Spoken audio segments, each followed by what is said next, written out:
Olá, aqui é o professor Vítor Araújo. Vamos agora aplicar os resultados de existência e unicidade de soluções de equações diferenciais lineares para a redução de ordem de equações diferenciais lineares na reta. Então, nós já vimos atrás um exemplo de redução de ordem no caso do modelo do pêndulo, nos primeiros vídeos do curso, e vamos agora considerar uma equação diferencial ordinária deste tipo. Portanto, a enésima derivada de uma certa função de t é igual a n-1 de t, é igual a uma certa função de t vezes a n-1 ésima derivada, mais uma certa função de t vezes a n-2 ésima derivada, etc, mais uma certa função de t vezes x, função original. Onde o an mais 1, etc, a 0 são certas funções contínuas no intervalo AB. Então, esta equação, que está aqui, é uma equação de ordem n, ela é equivalente a um sistema de equações numa dimensão maior, em n variáveis, nas variáveis x1, x2, etc, xn, em que eu defino x1 como sendo o x, este mesmo x, o x2 como sendo o x', o x3 como sendo o x2', etc, e o xn como sendo o x, calculando a n-1 ésima derivada de x. Okay? E a equação, de fato, é x' igual a at de x, né? Em que o x' vai ser o vetor coluna correspondente às derivadas do xi, a de t vezes x, em que o a de t tem esta expressão, ou seja, vocês têm uma coluna de uns acima da diagonal, okay? A diagonal tem zeros, exceto na última linha. Okay? Então, na última linha temos A0 de t, A1 de t, A2 de t, etc, a n-2 de t, a n-1 de t. Então, uma solução deste sistema é tal que a enésima coordenada é de classe Cn e solução do sistema original. Okay? E vice-versa. Então, a resolução de sistemas lineares x' igual a de t x em Rn inclui a resolução de equações diferenciais ordinárias lineares de ordem n. Okay? Vamos ver também uma aplicação da solução de x' igual a t de x na geometria diferencial de curvas no espaço. Para trabalharmos com este teorema, nós vamos rever um pouquinho algumas ideias de equações de geometria diferencial de curvas no espaço. Então, uma curva regular no espaço é representada por três funções diferenciáveis, xt, yt, z de t, de tal forma que o vetor velocidade, que é o r' de t, que é de fato x' de t, y' de t, z' de t, nunca se anula. Portanto, a velocidade nunca se anula para t num certo intervalo compacto. Portanto, supomos que cada uma das funções coordenadas da curva é pelo menos de terceira, é pelo menos C3. As suas derivadas existem, são contínuas até à terceira ordem. Então, o vetor velocidade pode ser escrito como um escalar vezes o vetor de velocidade normalizado, né? Ou seja, é um escalar, chamado a velocidade escalar, vezes o vetor tangente unitário, que tem esta expressão. Reparametrizando por comprimento de arco, ou seja, nós assumimos, por exemplo, que o intervalo compacto que a gente está escolhendo contém a origem, que é sempre possível fazer por uma translação. Vamos definir S de t como sendo o integral 0 até t da velocidade escalar. Tá? E esta função S, ela passa a ser uma função objetiva, é diferenciável só no intervalo compacto e, portanto, a sua inversa t de S permite reparametrizar a curva de maneira que a curva reparametrizada tem uma velocidade que é dada pelo vetor tangente unitário, ou seja, a sua velocidade escalar virou 1. Isto chama-se reparametrizar por comprimento de arco, uma técnica comum em geometria diferencial. Assim, a velocidade da curva vira constante igual a 1 e, portanto, né, o vetor tangente unitário vai ter uma derivada, né, vai ter uma uma derivada que vai ser uma combinação linear da aceleração e do vetor velocidade. Ok? Então nós vamos ter que, de fato,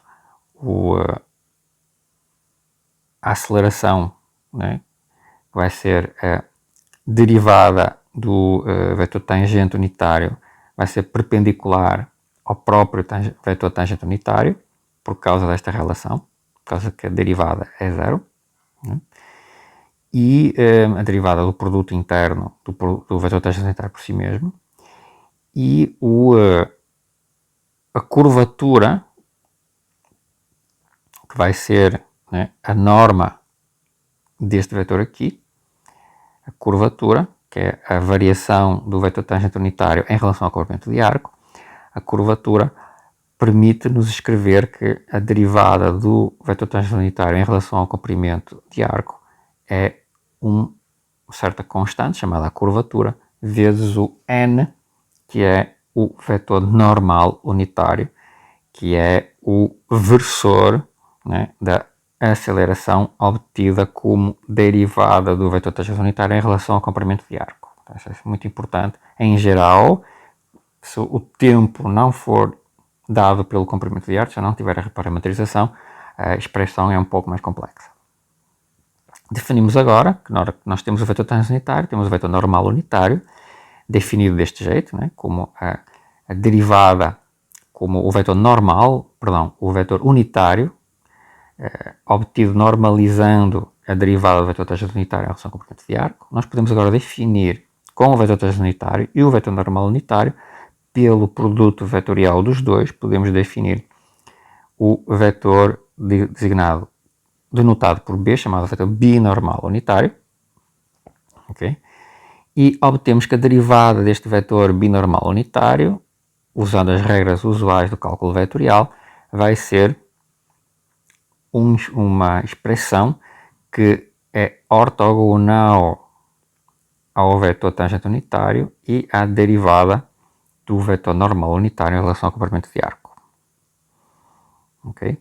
E, portanto, isto implica que esta expressão, né, é paralela ao vetor normal unitário, ou seja, nós temos uma certa constante que multiplica, um certo escalar que multiplica pelo vetor normal unitário, que nós chamamos isso tradicionalmente como a torção, com uma troca de sinal. Okay? Como T, N e B formam uma base do espaço, sendo delta N, delta S ortogonal ao N, então nós podemos escrever que o delta N, delta S é uma certa combinação linear entre o vetor T e o vetor B. E é possível achar os coeficientes dessa combinação linear. Eu explico aqui como é que se faz e obtemos que a derivada do n em relação ao comprimento de arco é menos a curvatura vezes o vetor tangente unitário mais a torção vezes o vetor binormal. Agrupando toda esta informação no formato matricial, nós obtemos o seguinte, né? As derivadas em relação ao comprimento de arco de T, N e B, okay, são iguais ao vetor TNB multiplicado por esta matriz, que é uma matriz que depende do comprimento de arco, depende do tempo, né, que tem esta K.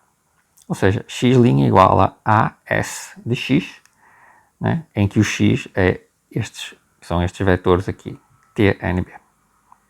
E observemos que a transposta desta matriz é menos ela, ou seja, é uma matriz antissimétrica, certo? E nós estamos trabalhando num espaço de matrizes 3x3.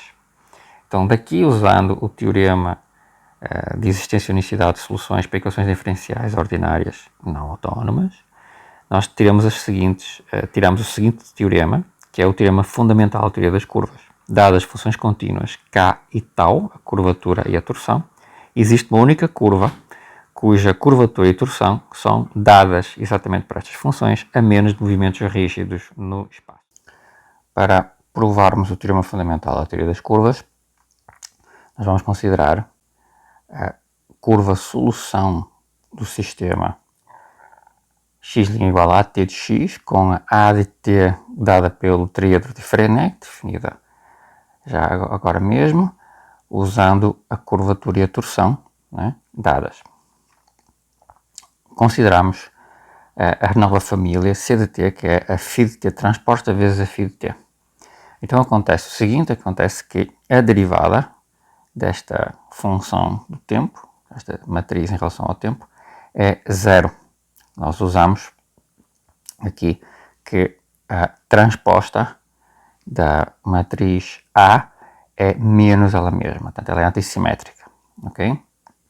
Então aqui a gente aplica essencialmente a regra da derivada do produto, ok? E o fato de que a derivada transporta as transportas da derivada. E depois usamos a equação diferencial para exprimir o φ' como AT vezes φ de t. E finalmente usamos que a transposta é assimétrica. Okay? Bom, concluímos que o C é uma função constante no tempo. Okay? Se a gente tomar a φ de zero como sendo a identidade, ou seja, o tríedro de Frenet inicial como sendo a base canónica, né? O C é igual a identidade, né? O C fica a identidade, porque ela é constante, portanto, inicialmente é a identidade, ela é constante, então começa com identidade, fica sempre identidade, segue que φ de t transposta com φ de t é sempre a identidade para todo o t, e assim as colunas da matriz φ de t são sempre mutuamente ortogonais, porque esta é a condição de nós termos uma matriz ortonormal, né? Termos uma base ortonormal nas colunas, ou seja, uma matriz ortogonal. Okay? Então, as colunas são sempre ortogonais, são sempre ortonormais, de fato. Então, se nós conhecermos o vetor tangente unitário, que é a primeira coluna de φ de t, nós podemos definir o R de t pela equação diferencial R' igual a t de t, ou seja, x', y', z' igual a t1, t2 e t3, como função de t, uma vez que nós conhecemos o t de t. E o segundo membro, né, ela é independente de x, e a condição inicial que nós podemos colocar é arbitrária. Nós colocamos um ponto inicial para a nossa curva. Há duas escolhas possíveis nesta resolução, né? Eu posso escolher esta condição inicial, ou seja, o tríedro de Frenet inicial e o ponto inicial, certo? E observemos também que para definir o R de t, estamos assumindo que existe uma solução para o sistema de equações de primeira ordem. x', y', z' igual a t1, t2, t3. Possivelmente não linear, ok? Mas isto é só integrar, essencialmente, né? Esta última equação tem uma solução que é simplesmente integrar. Portanto, o x de t, por exemplo, é o x inicial mais o integral de a até t de a de s ds. Ou seja, se eu tiver uma equação do tipo x' igual a uma certa função do tempo, é simplesmente integrar a solução, né? Então, isto completa o teorema fundamental. É uma prova do teorema fundamental da teoria das curvas no espaço. Nós descobrimos como resolver. Nós sabemos que isto tem solução, né? E as colunas da solução fundamental, a solução matricial que nós obtemos, elas são sempre ortonormais, portanto dão-nos uma base do espaço, uma base móvel, é um tríedro de Frenet móvel, e a partir daí, uma vez que o vetor tangente unitário é sempre tangente à direção da curva, e este é como se fosse um campo de vetores, e nós integramos o campo. Nós calculamos o R, é o vetor posição, usando o t de t, simplesmente integrando, né? Arbitramos uma condição inicial para o tríedro e um ponto inicial para a curva. Então, por isso é que aparece aqui a menos de movimentos rígidos no espaço, ou seja, a menos de nós colocarmos o ponto inicial em algum lugar e a menos de nós rodarmos o tríedro inicial, a base inicial, para apontar numa certa direção. Portanto, a menos desses movimentos rígidos no espaço, nós achamos uma curva que tem uma dada curvatura e uma dada torção. Okay? Em seguida, tem aqui nos apontamentos a prova de que todas as normas em espaços vetoriais de dimensão finita são equivalentes. E tem também a prova do teorema sobre a convergência na topologia C1 quando há convergência uniforme de derivadas. Certo?